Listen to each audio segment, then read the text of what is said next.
أسمع بهم وأبصر يوم يأتوننا لكن الظالمون اليوم في ضلال مبين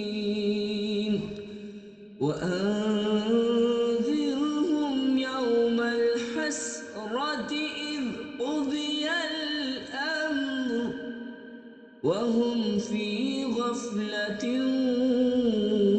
وهم لا يؤمنون.